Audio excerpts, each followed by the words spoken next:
we're gonna bring Max DM crafting back.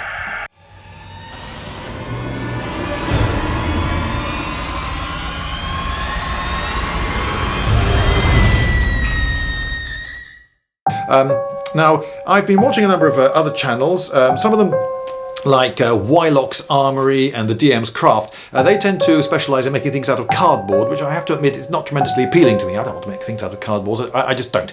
But there are others like maxdmcrafting, chap from Spain, and perhaps chief amongst the advocates of the hot wire cutter.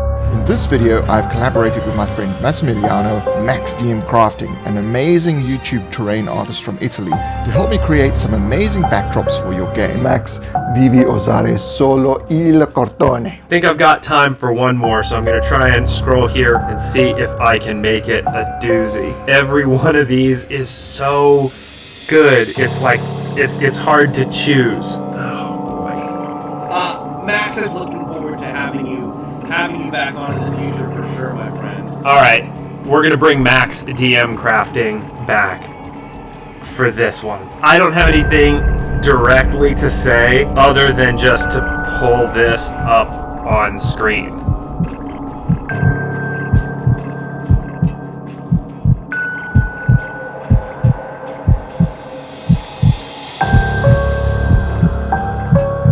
I mean,